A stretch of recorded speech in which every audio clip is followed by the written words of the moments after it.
later on, but I must say that and I kept all the letters of rejection from employees that I applied for jobs, and I think I have about 40, sorry.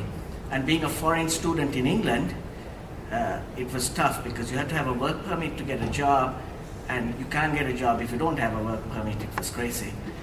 And later on, somebody who gave me the job said he felt sorry for me and decided to give the job because I might have been at an all-time low at that time.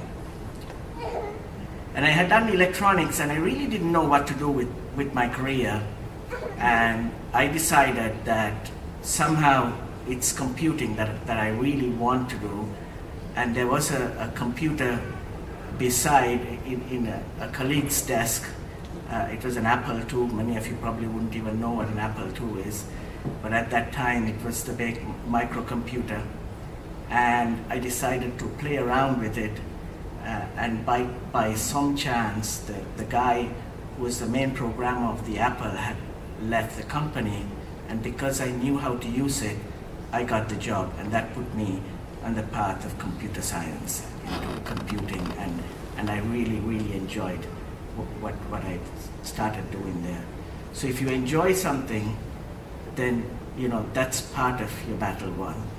By the way, when I start telling stories, you should really remind me at the time in case I go too far. Anyway, so that put me on the track. And what was I have many stories to tell you, but one interesting one that Guillermo touched on was my appointment into the World Economic Forum. If you ever get a chance to go there, it's just an awesome place with, the time I was there, all the heads of state happened to be there. Colin Powell was giving a speech, the King of Jordan, you name it, they were all there, Bill Gates. And I was one of 40 entrepreneurs that were chosen to go there. And it is all by pure chance, not because I'm an exceptional person. It was just a chance that I was the first Irish person to be nominated to go there. And I'll tell you how it happened. When I was setting up my company, I wanted to be seen everywhere I went. And sometimes, and I do have the advantage because I look different, that if I enter a room, I can spend 5 minutes and then leave that room and people will know that I've been there. Even though I'm a quiet, shy person, but I just like to create an image that we were building a company that was really much larger than ourselves. And I used to often say it was a one-man and a dog operation, and that's how we started, literally, one man and a dog, but the dog was another man. So that's how we built the company. And in this particular conference, I met this guy who was an analyst. And he saw my badge. At that time, our company was called Network 365.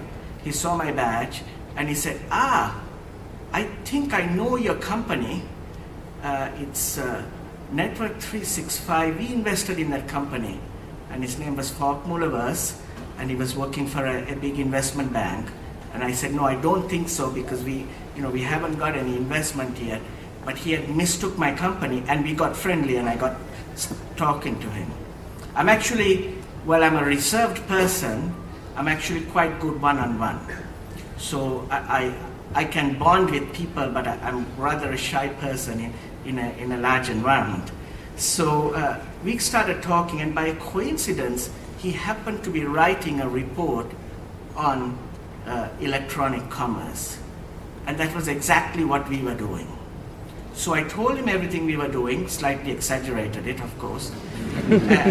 And he decided to write about this small Irish company, Network 365, in his report. That was an amazing coincidence. And then we really bonded, and I continued to keep him appraised of what we were doing. And a journalist from the Time magazine called him one day and said, we are doing a list of the top 25 companies, young companies in Ireland, in Europe, and we'd like you to name one. He says, well, I met this small Irish company, Network 365. I think they're going places. So we got our name into the Time magazine as one of the top 25 companies. And the same lady then the next year also gave us that same award. And by amazing coincidence, she happened to be on the judging panel that was selecting the entrepreneur, the 40 entrepreneurs in the world. Most of them are Americans. And she said, Raomal Perera, yeah, that's an interesting company. We should nominate him. And of course, then it goes in through the list, and we got selected. I guess the lesson there is you really never know where an opportunity might be. And there can never, ever be a low enough level that you can't get out of. And that's really the message I want to leave with you. Because if you work hard enough, it doesn't matter who you are, what your background is, what your color is, what degree you got, I believe that you can really succeed. So that's my message to you all, and I wish you all great success, and I hope that you will continue to stay in Ireland, as I'm a great believer in the Irish IT world here, and certainly driving to help more young students move into computers, and it's great to get the privilege to speak to you. Thank you very much.